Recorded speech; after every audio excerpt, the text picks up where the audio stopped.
Bonjour, je suis Philippe Campos. Aujourd'hui, nous allons aborder un sujet crucial, la réforme à venir du plan comptable général, PCG, en France, et en particulier la redéfinition du résultat exceptionnel. En effet, ce changement pourrait avoir d'importantes répercussions sur la manière dont la valeur d'une entreprise est perçue pour certaines entreprises. Commençons par le cœur de notre sujet, la réforme du plan comptable qui découle du règlement des normes comptables numéro 2022-06 du 4 novembre 2022 entrera en vigueur pour les comptes annuels ouverts à partir du 1er janvier 2025. Cependant, il est possible de l'appliquer dès 2023 et 2024 sous certaines conditions. L'une des grandes nouveautés, c'est la redéfinition du résultat exceptionnel. Seuls les éléments inhabituels, anormaux et peu fréquents pourront être classés dans cette catégorie. Ceci exclut les produits de cession courante d'actifs qui seront désormais inclus dans le résultat d'exploitation. Concentrons-nous maintenant sur les acteurs directement touchés par le sujet qui nous intéresse. Il est essentiel de comprendre que notre thématique s'inscrit principalement dans le contexte des opérations de fusion et acquisition. Plus largement, elle intervient chaque fois que l'on se penche sur l'évaluation d'une société. La question centrale est la suivante. Pourquoi certaines entreprises pourraient-elles ressentir l'impact de la nouvelle définition du résultat exceptionnel quand il s'agit d'évaluer leur valeur ? Cette nouvelle perspective pourrait changer la donne pour de nombreuses entités. Les entreprises françaises non cotées sont en principe directement concernées par ce changement. Ainsi, nous ne parlons pas ici des sociétés qui appliquent le référentiel IFRS. Les sociétés qui vont nous intéresser sont aussi celles ayant des cessions d'actifs récurrentes. En effet, l'incidence de ces cessions d'actifs était jusqu'à ce jour constatée au résultat exceptionnel, en moins ou plus-value de cession. La réforme est susceptible d'impacter sensiblement l'EBITDA de certaines entreprises puisque les cessions d'actifs récurrentes vont s'intégrer au résultat opérationnel et non plus au résultat exceptionnel.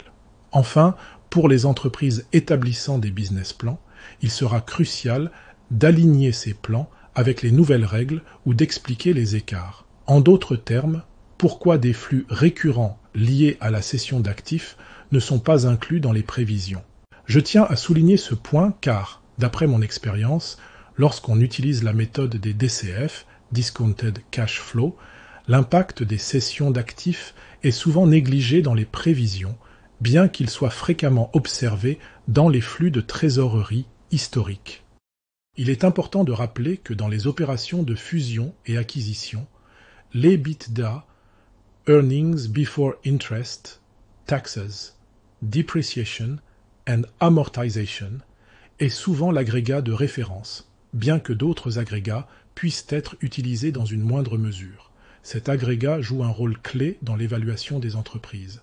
Dans ce contexte, la réforme du résultat exceptionnel apporte une plus grande clarté dans les discussions autour de l'EBITDA. Grâce à une définition plus standardisée et précise du résultat exceptionnel, nous pouvons nous attendre à une réduction significative des débats concernant l'EBITDA. Cette évolution est essentielle pour améliorer la compréhension et l'application uniforme de cet indicateur clé. En effet, les praticiens français ont tendance à écarter les éléments inscrits en résultat exceptionnel, quand bien même la notion d'EBITDA n'est pas un agrégat défini par les textes comptables.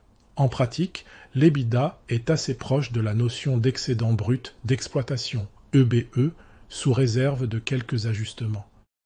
Dans l'application de la méthode des DCF pour l'évaluation d'entreprise, il est essentiel de comparer les flux de trésorerie historiques avec les prévisions.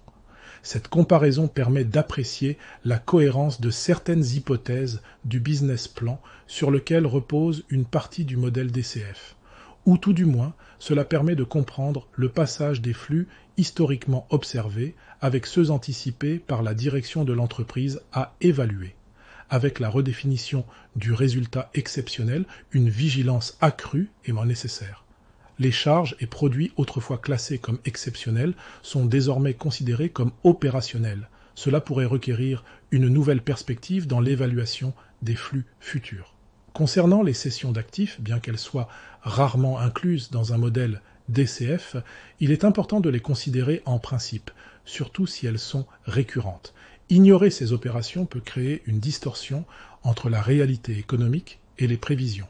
Il est essentiel de personnaliser l'évaluation en fonction du modèle économique spécifique et de l'historique de l'entreprise.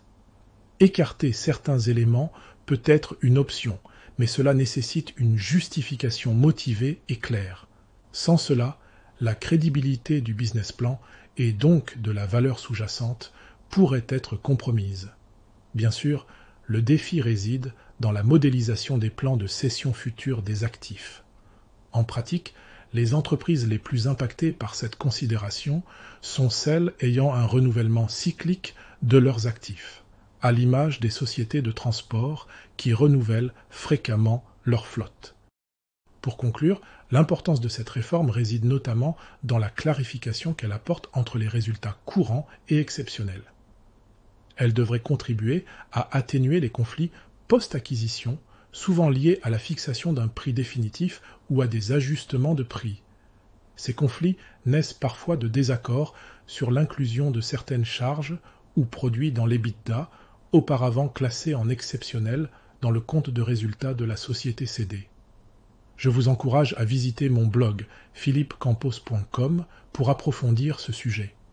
En effet, cette vidéo s'inspire d'un article détaillé que j'ai rédigé et qui est disponible sur mon blog. J'espère que vous avez trouvé cette vidéo informative et utile. Restez connectés pour plus de contenu à venir. À très bientôt.